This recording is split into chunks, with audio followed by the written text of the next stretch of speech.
Welcome to Owning the Goal, a podcast that helps you take charge of your sales success. I'm the creator and your host, Brian McFarland. I look forward to sharing insights and inspiration from my 40 plus year sales career as a seller and a sales leader. Like you, I'm more than just a salesperson, which is why this isn't just a podcast about sales. I will talk about my other passions too, like books, sports, music, and mental health and fitness, and how they all relate to hitting our goals. Because success in sales is success in life. And ladies and gentlemen, and all our listeners who I'm always so thankful for, today is so exciting for me, and I hope very exciting for you, because today's episode is Owning the Goal with the one and only Mike Mondello. Now, I've known Mike since I've been 24 years old, having met him at FCB Lieberkatz Partners, may they rest in peace. It was an ad agency where we both worked. And our meeting happened as I've been a lifelong musician, as you heard in another episode, The Beat of My Own Drum, and primarily as a drummer. And a gentleman we worked with, we both know very fondly, a great guy named Mark Anderson, who Mike and his brothers had been jamming with at a rehearsal studio in New York City after work, had a conflict one night, and he could not make the rehearsal. So they had heard I was a drummer. I had met Mike briefly, and I'll never forget, I'm in my cube, and Mark walked over to me with a pair of drumsticks, and he said, "Hey man, are you free tonight to fill in for me on drums at this jam session with Mike and his brothers? They're really good, and I have to work late, so I don't want to hang them up and not be there." So I was free. I was dying to play again. I hadn't played drums in a couple years, and I walked with Mike to the studio. I was very nervous because it was the Mondello brothers. I had heard about them, and I met his two brothers. Rich, may he rest in peace. Or no, was it Joe? It was Joe, Carl, Might have been John, and John actually. John. Okay, John, Carl, and you. And away we went on a 3-hour magical journey that opened the door to our now 33 plus year friendship. We've played in many bands together, recorded albums, won the Country America Battle of the Bands, opened for the Mavericks, and went through life's many trials and tribulations. There's so much to share and reminisce upon, and I am just thrilled on having him on today. So thank you so much for coming on, Mike. You're welcome. Yes, it was quite the musical journey. I remember when we hooked up with you. Me and my brothers are all musicians, except for my younger brother who kind of went the jock route. Um, and we had bands together, pretty much since I was a little kid. They influenced me, my older brothers. And yeah, we jammed quite a bit. And then we hooked up with you, and it was a match made in heaven. And we I I got cassette tapes of us jamming, probably an entire box full of them that I would love to pull out someday and start listening to, just because we just hung out so much.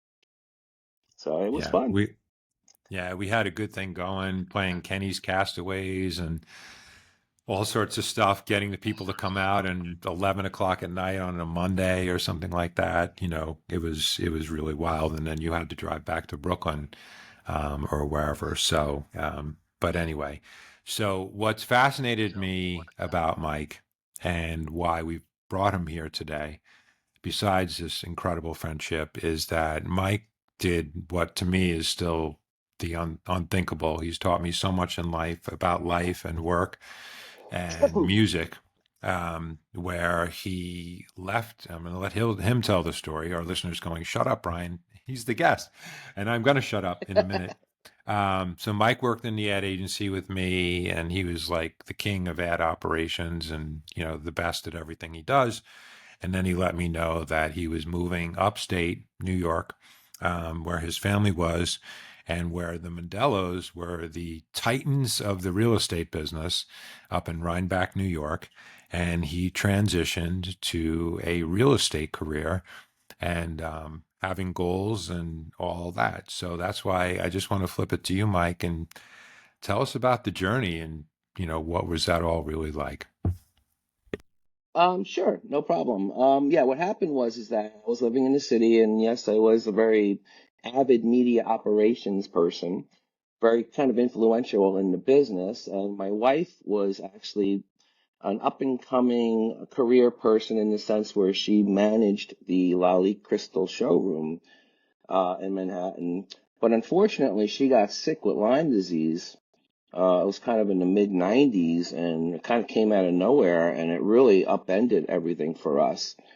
And subsequently, the rents in New York City went up really high. And then I had to move out of my apartment. Oh, I had a beautiful apartment in Bay Ridge, Brooklyn. And that kind of brought me up here. I needed help with Andrea because she wasn't feeling well. And I bought a house and all that, and I wasn't going to rent at those exorbitant prices in New York City. I was like, I'm going to go upstate and just commute and buy a house, if I'm going to spend this much per month, which I was able to do, and I'm really glad I did because my house is worth a lot more than when I paid for it. That's for sure. But that's that kind of ties in with the whole real estate thing. But in any event, I was commuting in New York City, and it was a nightmare. I couldn't do it. And then subsequently, I did take a promotion at FCB that I shouldn't have taken because I was miserable. I was not happy between the commute and that. So I took a 2-week vacation, and I got my real estate license. Obviously influenced by the fact that my sisters sell real estate. My mom was a real estate broker. My dad was a real estate broker. He flipped houses and real estate in the 70s. My mother's father was a real estate broker. My father's father was a real estate broker. So it's kind of like a very multi-generational thing. As a matter of fact, my sisters run a business in Red Hook. I'm not with them, mainly because I have my other appraisal business, which we'll talk about.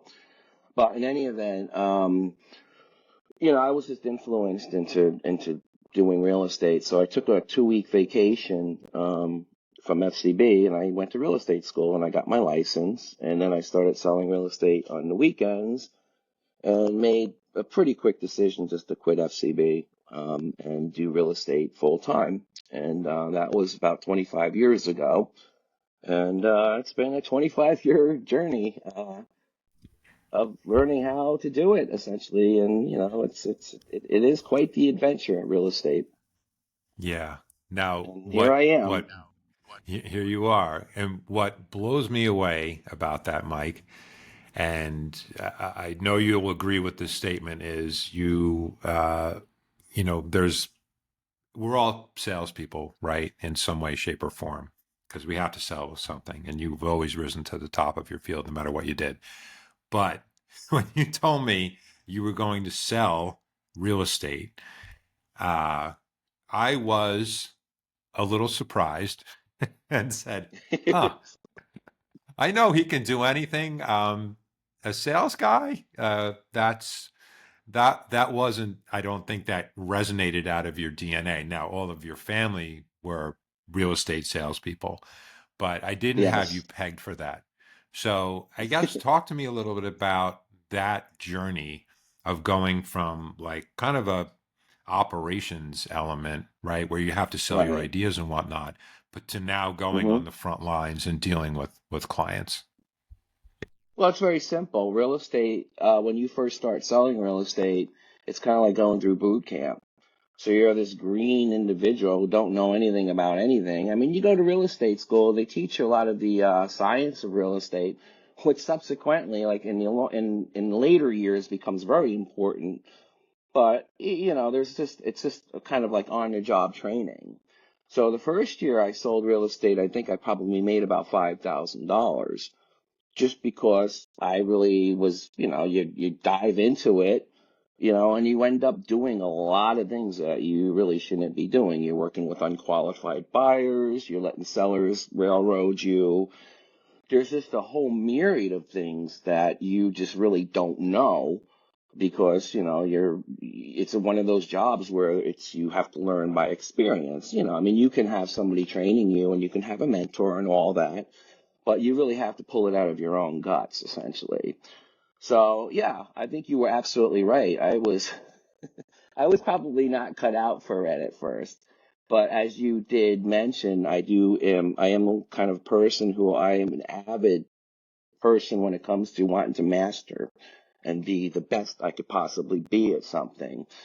And what happened fairly early on in my career in real estate, once I got my sea legs, and because the second year I was in real estate, I made over $100,000. I mean, because I got to the groove, and I was like, okay, well, yeah. So I went from 5,000 one year to over 100,000 the next year. Like my experience at FCB definitely worked. Like the first thing I did with Mondello Real Estate when I joined the business was I got them ranked #1 on Yahoo Real Estate for Duchess County real estate. Like just by virtue of going into the search engines and indexing, like people up here at that point in time, a lot of the real estate businesses were run by these old school people who didn't even know how to use a computer, so there was really no big web presence at all. And I got us ranked #1, and literally I took their business just in sales volume. Their business skyrocketed because literally, like, when people Googled upstate New York real estate, particularly after 9/11 happened, because suddenly we had this sort of rush on this area, it just was like boom. I mean, and I actually did create the web page, and I managed the web page. I would put the listings on the web page and all that. Um, so I was just always very involved in what I do. Music is another thing. I mean, I'm always just like, balls to the wall, almost to the point of annoyance. Kind of OCD, maybe a little bit, but you kind of have to be a little OCD sometimes. So in any event, yeah, so essentially it was, getting my sea legs, selling real estate, learning how to qualify people, learning how to find the right properties for people and all that. I mean, it's just on the job training. You get into these like 6 month relationships with people. It gets very intense. I mean, I've had tragedies happen with clients. I mean, you can literally write a book probably after about 6 or 7 years. But early on in my career, I was really, really interested in how to price the real estate.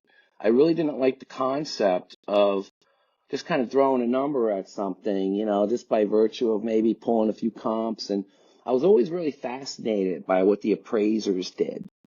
So what happened was, is I was in the grocery store and I was walking out with my packages and I ran into a local appraiser who I knew, who had met up with at various sales I had done. And I did express to her an interest in appraising, and she's like, "Oh, well, it just so happens I'm moving up north and my territory is going to be open. So why don't you take my territory?" And she basically worked for an appraisal firm. Um, so within like 2 weeks, I was literally writing appraisals for this appraisal firm and learning how to do that. And it was kind of funny because it wasn't really the right way to do it, but they used to I didn't even have my license yet, because in order to do appraisals for banks, you have to be licensed. It's regulated. But they used to just send me out to do them. And then subsequently I had to go to appraisal school in order to get licensed, which is an apprentice license. You have to apprentice under a supervisory appraiser for a period of about 4 years before you can go independent. So I started to do the appraisal business, which was actually really good, because what happened was, is that my sales business was going amazing. I was appraising houses. I was learning that. But then the sales bubble, right around 2009, just completely collapsed. The real estate industry went boom. That was it. We had the financial crisis and all that. But subsequently, what happened was, is that there was a refinance bubble that occurred right after that. People started pulling equity out of their houses. The interest rates went really low. So I was awash in appraisal work. I mean, literally. I was like literally killing it, where all the realtors were starving. But then the appraisal bubble popped, the refinance bubble popped. So I had to swing back into selling and listing real estate. Um, so it's been quite, the two careers have really complemented each other and made me something that is really kind of rare in this business, in this area, to have somebody like me who is extremely well-rounded, in the sense where I have sold and listed dozens, if not hundreds of properties, but I've also conducted 10,000 or more appraisals. And I've actually been involved, and I continue to be involved in some really significant stuff like that realtors can only dream of seeing.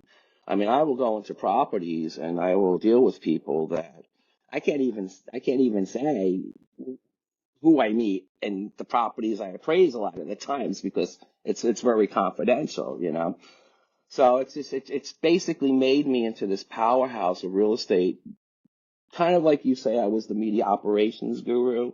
I'm essentially the real estate guru in 4 counties here, where I work for like all the heavy hitter realtors. They hire me.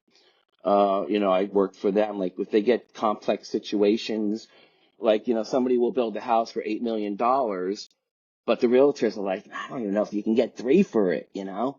Like they'll pull me into the equation and then I'll come in and I kind of become like the fixer or the scapegoat, where I have to kind of come in and provide the tangible information or support what it's really worth. And it gets very crazy sometimes because it's very difficult to tell somebody who spent $7, $8 million building a house that this house is only worth $3 million because maybe he didn't do it right or he didn't care. I mean, you get those people Right. too. Right. Yeah. Right. So it's, Wow, man. There's, yeah. And I mean, if you want, I don't know if you,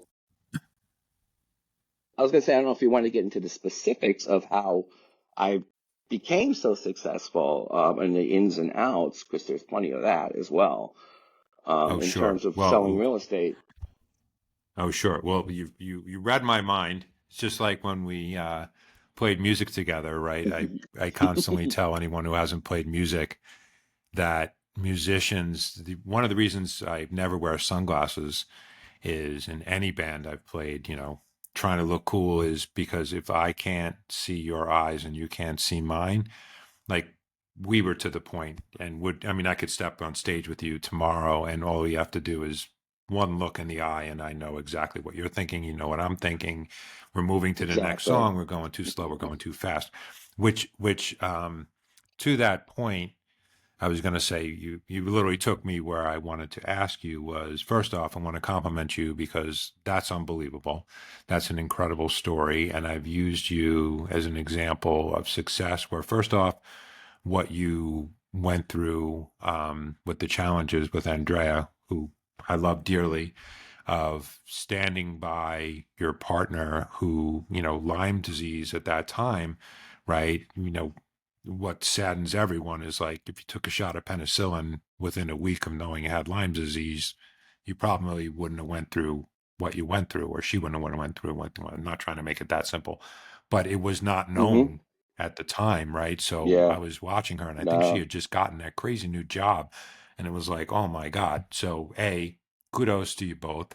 Um, B, you built a life with not having a lot of resources, and you just, you've got grit, and we're going to talk about grit in a little bit. But I remember one of the things you told me when we were talking about your real estate sales career, and I was saying early on when you were just selling real estate, I was like, well, what do you think makes you good at it? And you said, because you are a no BS person, right? Not what you would say is your typical, slick, always wants to say the right thing and do the right thing. You just say what's on your mind. And I love that about you. And I think everybody loves that about you.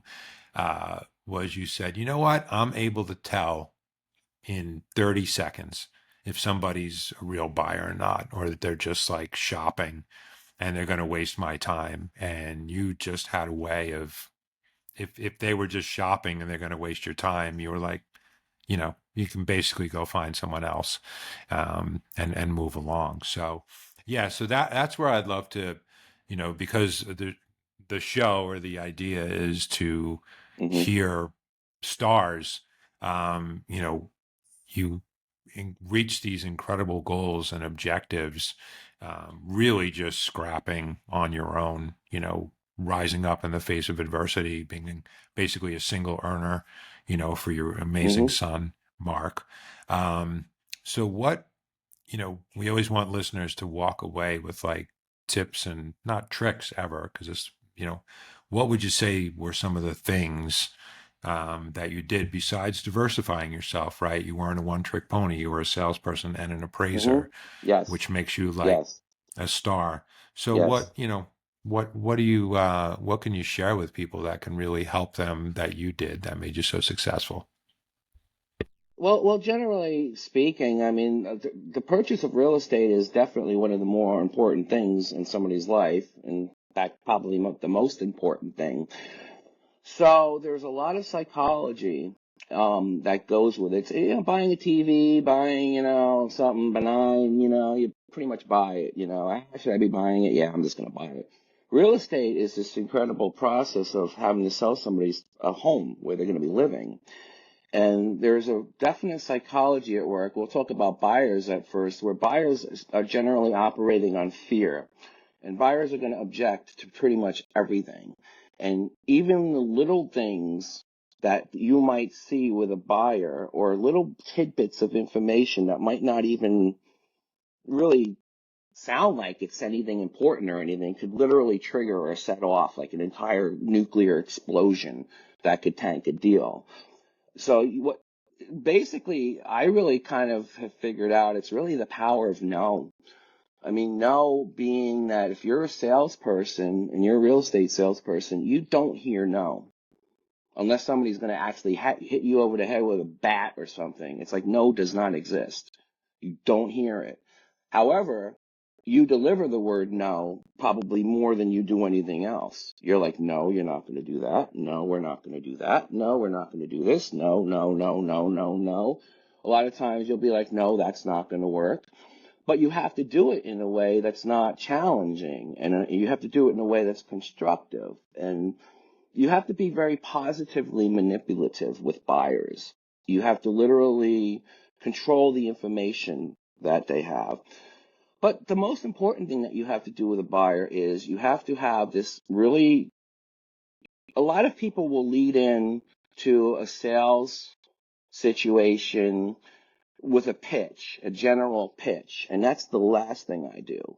What I basically do is I will discern somebody's situation because I am an avid real estate professional and I'm so knowledgeable and I'm so able to drill down so quickly that I can literally grab a hold of somebody, whether it's a buyer or it's a seller, whether it's the guy the other day who's in the midst of a divorce and he's the cop who's 7 foot tall and is not happy because he got an appraisal, but now the lawyers are saying he's got to get another appraisal. And not only that, he's got to pay for it. And I got this guy towering over me, essentially trying to intimidate me and trying to manipulate me in a way that's going to help his case, because I'm probably going to ultimately end up in court on this one, having to testify.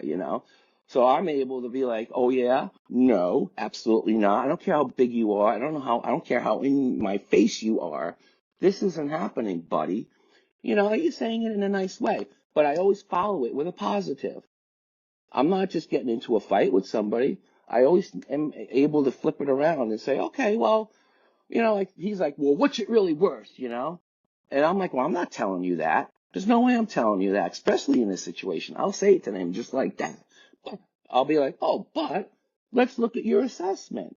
This is the town of Marbletown. I happen to know that the assessor in this town is fairly accurate with their assessments. I do a lot of tax work. So, yeah, it's probably about this. And he's like, yeah, yeah, okay. So it's just literally just like kind of like you have to control people because people are at their worst when they're dealing with real estate.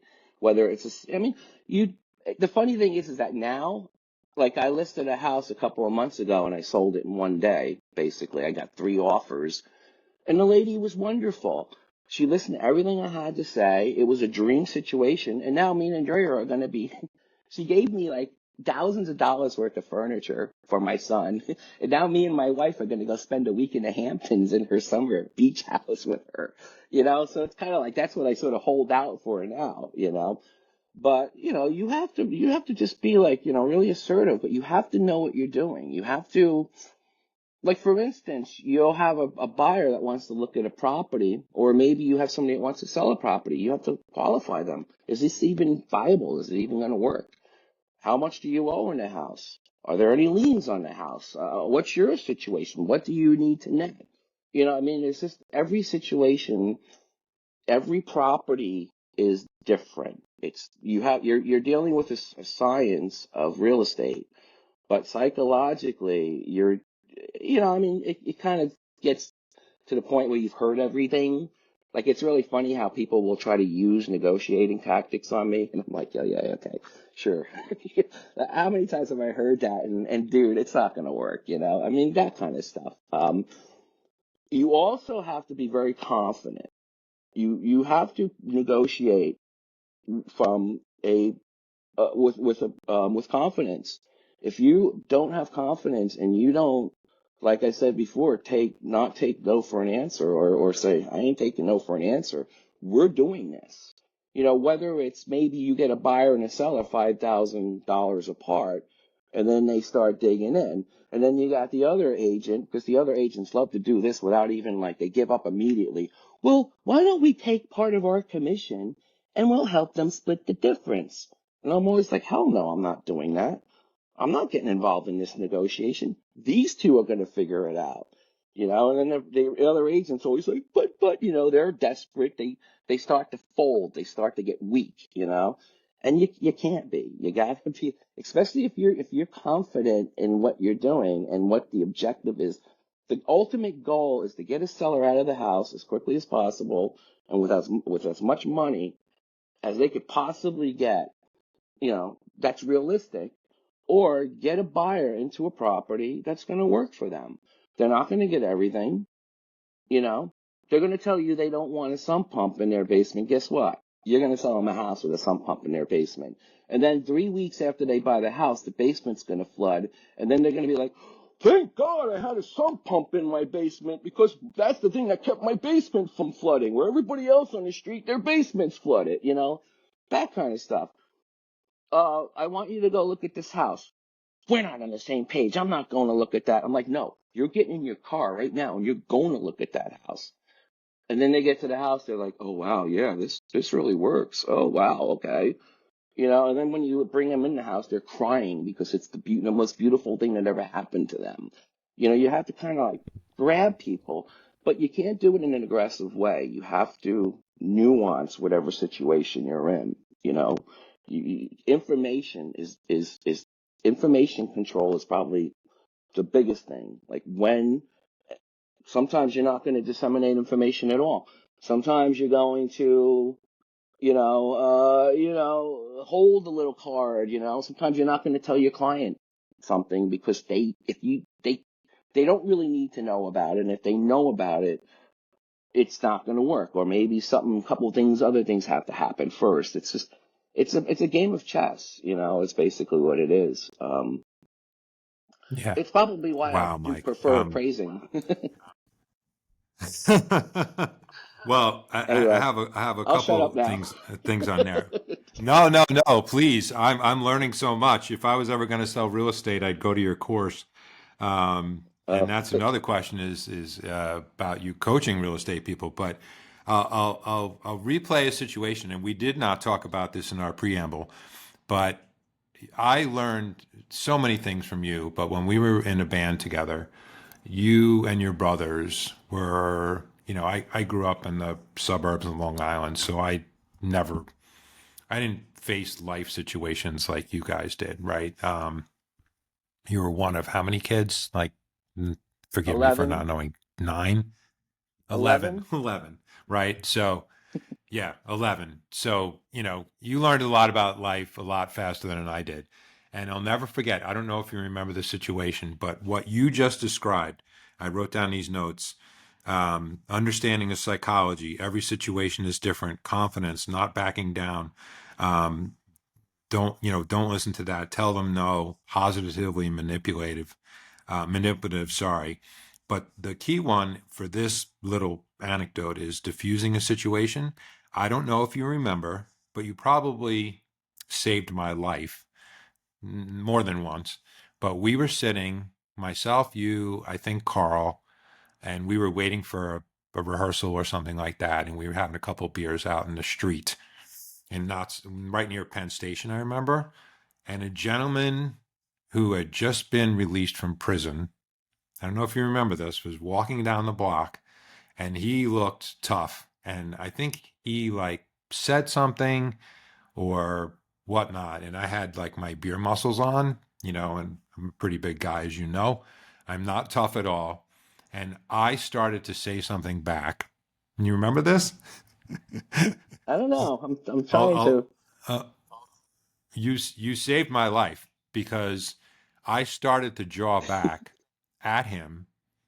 Not, and I should have just, and you looked at me and you went, Brian, shut up. And the guy Wow. turned and he came back and he certainly would have beaten me up.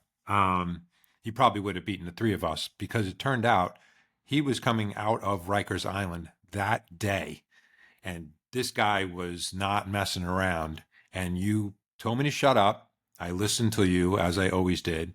And then you stood up in a very calm way and you said, I got to apologize for my friend. Um, how are you? I hope you're well and whatnot. And you just took that situation down. And as soon as you just told me that story of diffusing a situation with a 7-foot cop, Yeah. right? You took what could have been completely disastrous. This guy had nothing to lose. And you Hmm. changed that narrative in a second. And then the guy kept on his merry way. And I remember you and your brother turned to me and you're like, are you out of your mind? Like, you're going to start jawing with a guy who just got out of Rikers Island? Like, go back to your white picket fence on Long Island and see how that's going to work. So, A, I want to thank you because I Yeah. probably wouldn't be on this planet right now. But everything you just said was about that. Now, let me ask you a question. So, have you ever found, because you're extremely like tough and hard nosed, but you're also very eloquent when you need to be. Did you ever find that one of your buyers, especially a lot of these people are very wealthy, right? Um, Took offense to the way you said something or did something and called you on that and kind of like, how dare you talk to me Oh that yeah. way or something like that? Did that ever happen? Oh yeah. Oh yeah. Yeah, I've been slapped down more times than I can count. I mean, it And happens. did you lose the sale? Did they You, say I don't want to work with you because you're like that? no, no. It's just that sometimes it's another one of those businesses where sometimes you will literally get into fights with your clients. Because your clients, it's generally not me who starts the fight.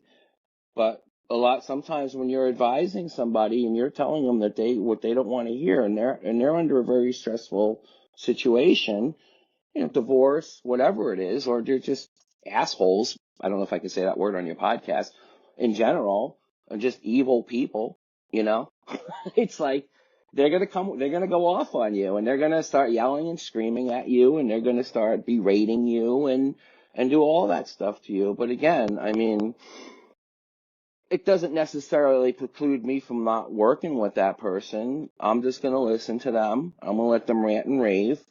I'm going to let them get it out of their system, and then I'm going to just kind of, a lot of times it sort of is like water under the bridge. It kind of like goes, if you stay positive, you don't really have to resolve it a lot of times, it just kind of blows over.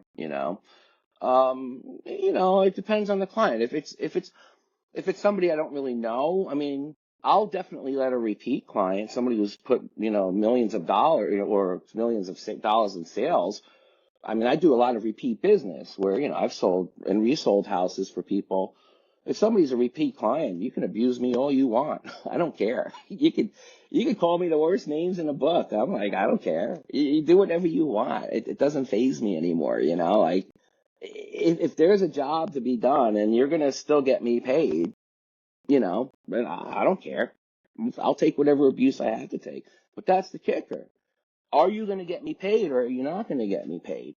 Are you going to abuse me for 6 months and then throw me under the bus and then some other broker's going to come skating in and get it done in 2 weeks because I primed you and then, you couldn't like accept responsibility.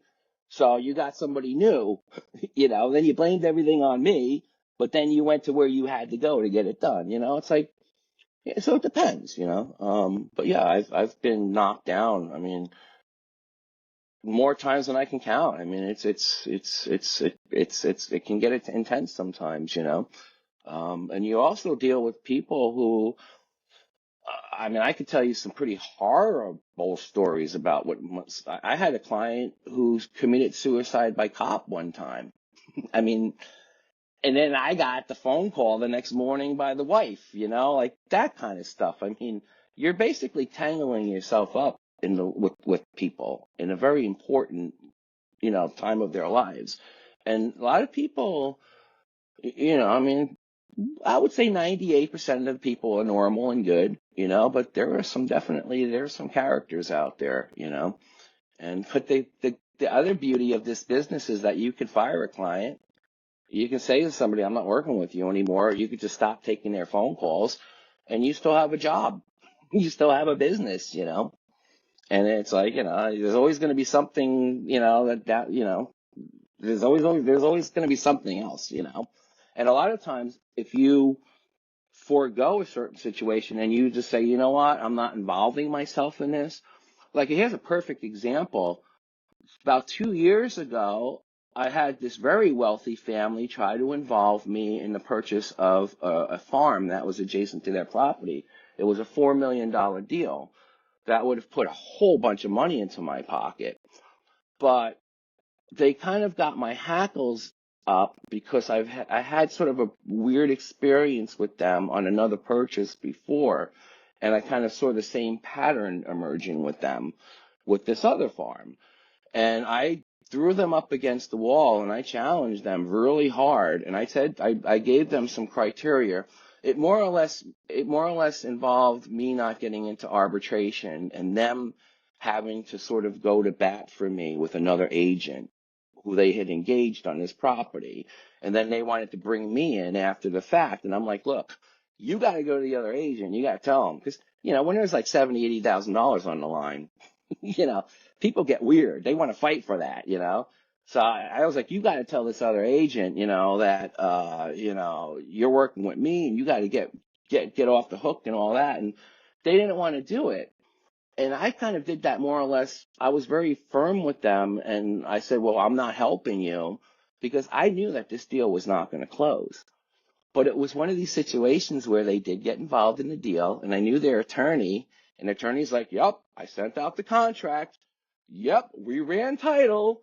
Yep, this deal's going to close. And I'm like, you have this self-doubt, you're like, should I have done this, but it would have been like all this work. And sure enough, the day of the closing, they discovered that there's a buried oil tank on the property, and they forwent their down payment and they walked on the deal, and the deal did not culminate. I knew it wasn't going to. I just knew. So I saved myself literally like hours and hours and hours of, and then you're kind of thinking you're going to get all this money, and, I knew it wasn't going to happen. I had their number, It's kind of like one of those fool me once, shame on you, fool me twice, shame on me type situations. So just by virtue of experience, and I'm sure you have the same situations with your sales routines where you just kind of see patterns of behavior and you get to know people and you start to really, it's like all the agents. If you tell me an agent in 4 counties around here, I'm going to tell you exactly how they tick. Like, if I get into a transaction with that agent, I know how they operate. I know their personality. I know what their tact is going to be. Thankfully, I have a lot of influence on them, because I'm an extremely influential figure around here. Like, for instance, like, I can have a listing, and my listing can be vastly overpriced and just not even in the ballpark, but they're all going to come see it because Mike Mondello got the listing. It's just it just goes on and on and on, Brian. I mean, literally. But if you want to be successful in real estate sales, you do have to kind of either not care or you got to be very tough, and you can't let people railroad you, and you got to have the conversation with them, Are you buying or you're not buying? Just finding you a house is the easy part. Getting you to buy it, that's the hard part. The power, there's so many tidbits in there. The power of no. One of the things I coach younger salespeople on in my office, and just in general, is they'll come back from something and they'll say, "Oh my gosh, we were there and I'm so bummed they said no." And I'm just a compression of all the people I've learned from. And I'm like, "That's awesome." And they're like, "What do you mean it's awesome?" And I'm like, "Do you know on average, Mhm. it takes someone saying no 6 to 7 times before they'll say yes. So if you think of it that way, if every no is one step closer to yes, and they're like, that's weird. And I'm like, no, you have to dig for the no's, because trust me, if everyone just said yes, right, we'd all be selling something, but it's only the strong persevere. Um, the Yeah. other thing, and I'll probably send you this book, although you're pretty much writing this book, is there's a book that I read recently. It's called Strength to Strength. And what it talks about is a difference between, I should know this, a certain of kind of like, it's almost like active intelligence versus what they call crystallized intelligence. And what it's proven is that between like 20 and the ages of 20 and 40, you have like this active intelligence, right? So it's like why you and I back in our 20s and 30s, like we could learn stuff like that, and learn a new technology, and the internet didn't even exist when you and I met, right? But then as like we get older, good luck, at least from me. Like I still can't figure out how to use TikTok, right? And I have no reason to use TikTok, Yeah. but or AI, and I'll get to AI in a second, right? But I can't move that quick. But just like you in real estate sales, right? It's like slow down to speed up. It's also a great music symbolism, right? If you say, "Hey, Brian, I need you to play this drum song," and then you bring it to me at warp speed or the current speed, I'll never learn it.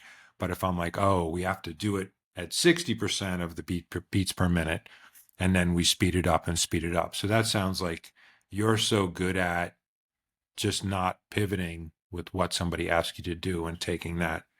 So that's one of the things I love hearing what you're saying, is like you're slowing down to speed up.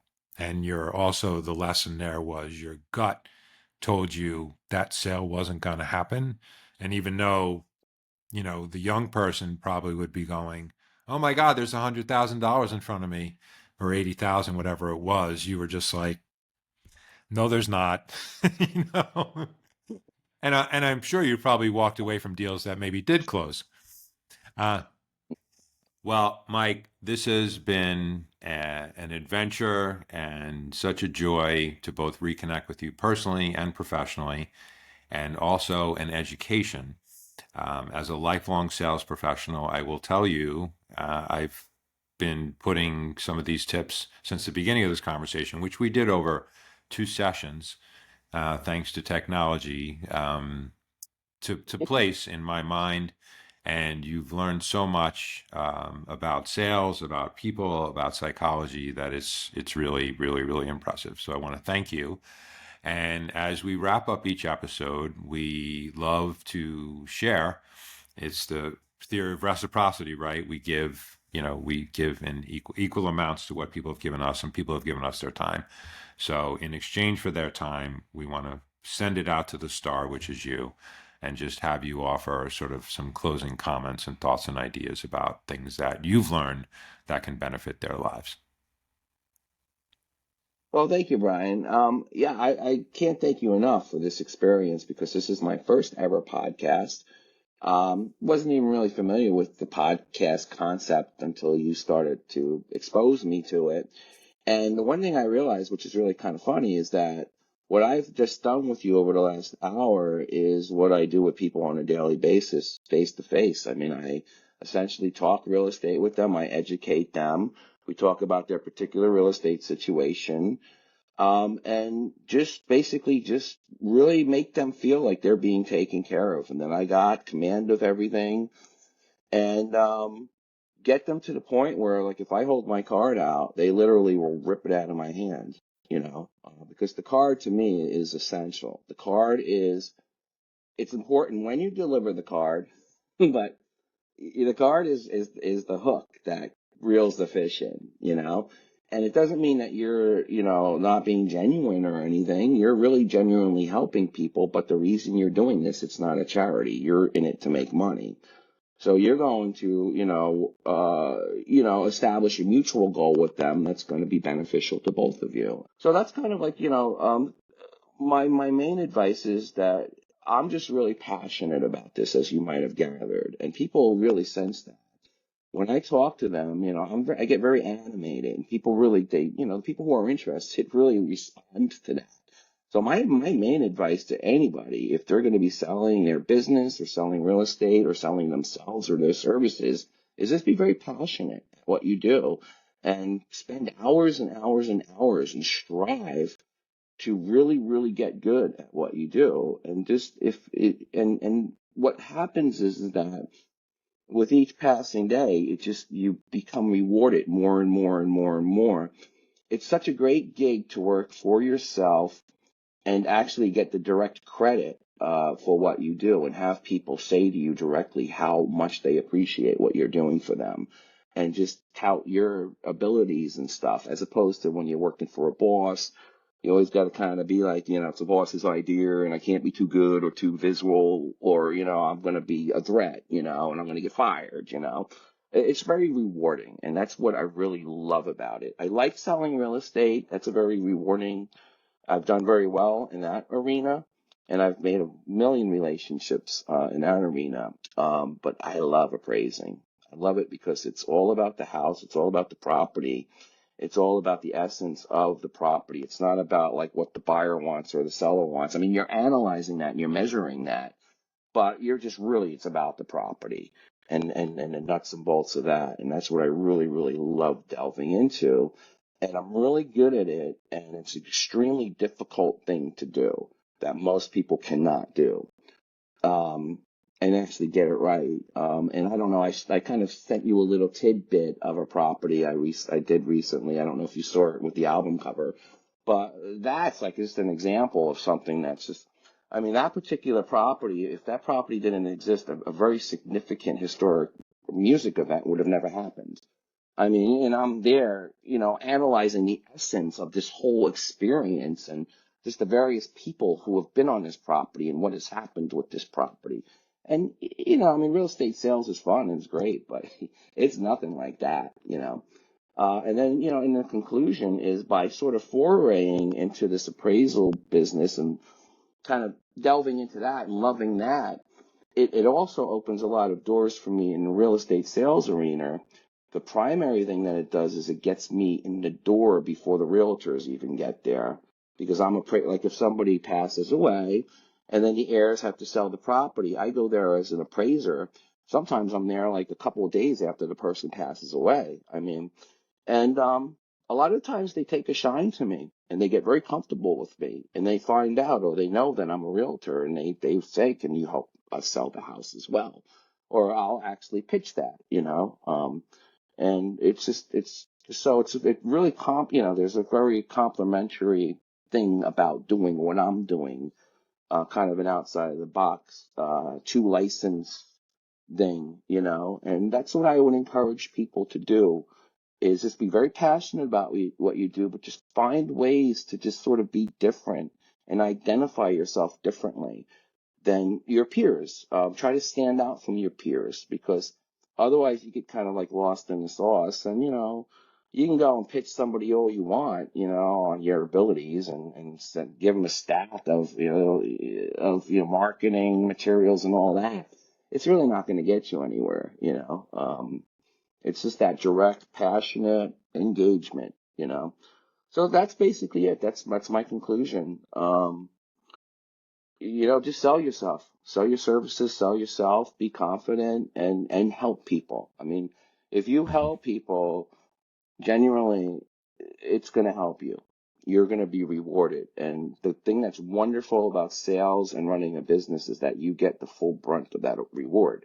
I mean, you literally, it's not filtered through a company or filtered through, layers of bureaucracy. I mean, you're literally getting a bang, you're getting a full bang, and it's so empowering. And, I mean, even though I very regularly say, oh, I can do that. And then I'm always like, how the hell am I going to do this? you always come out on the back end of it like just completely empowered, even though it's excruciating sometimes. That that feeling that you get when it's done and when somebody on the receiving end of it goes, "Oh my God, this is amazing. You're growing, you're becoming stronger." So that's it. So if you're up for it, that's what you got to do. So thank you very much. I appreciate it. I love it, Mike. Well, thank you. And also, I need to give you the opportunity. How, if people need their homes appraised or sold, how do they get in touch with you? I'll also put this in the show notes. What's your website or your email? Okay. Yeah, my website is cornerstonerealpropertyservices.com. That's Hmm. probably the best way to find me. Uh, Okay. Interestingly enough, if you Google me, you're going to get me as an agent because I have my license in with Berkshire Hathaway, and Berkshire Hathaway is just a powerhouse run by Warren Buffett. Powerhouse real estate organization that has the marketing. That's why I'm with them because I pay the franchise fee and I pay the little fees, and I have a listing. It just gets the full bang. But it's funny because it's a lot easier because of Berkshire Hathaway. It's a lot easier to find me as a realtor than as an appraiser. But if you go to Cornerstone Real Property Services, or Google Michael Mondello, Hudson Valley, you'll get me. Or call 10 realtors. Call 10 real estate offices, and about 8 of them will tell you, "Oh yeah, call Mike Mondello." So I'm here.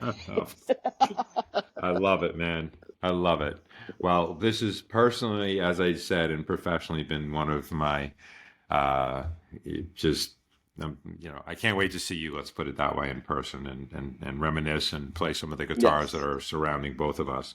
So I want to thank Yes. Mike. I want to thank and his patience. I want to thank our listeners for listening. And then I just mentioned to Mike, and I don't get any commissions off this. This has nothing to do with Mike or I, but it does to a degree. My new favorite book. I always send our guests a gift. So today's gift is going to be an incredible book that's called From Strength to Strength. If you're watching on YouTube, you'll see the fuzzy version of it by Arthur C. Brooks, and it's finding success, happiness, and deep purpose in the second half of life.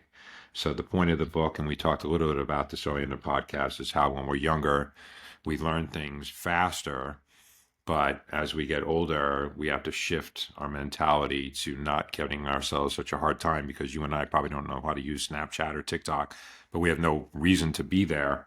But because we have crystallized intelligence, and that's what helps. And they close this, as I'm going to close this podcast, with 7 words: use things, love people, worship the divine. Just so powerful. Use things, love people, worship the divine. And I think that we've heard a lot of that in today's podcast. So thank you again, Mike. Thank you again to our Thank listeners. you. Again, you're very, very, very welcome. This was Brian McFarland with our second interview of Owning the Goal, a podcast that helps you take charge of your sales success. And we're just shared our insights and inspiration from now the two of us, probably 80 years in sales, and we're way more than just salespeople, which is why this isn't just a podcast about sales. It's about our other passion too, like especially about music, mental health, being spiritual, learning, and being passionate. I love how you said that. So thank you all for tuning in. I know we'll have Mike on a future episode. Maybe we'll play some tunes for you. And with that, we wish you all well and have a great rest of your day. And thanks for listening.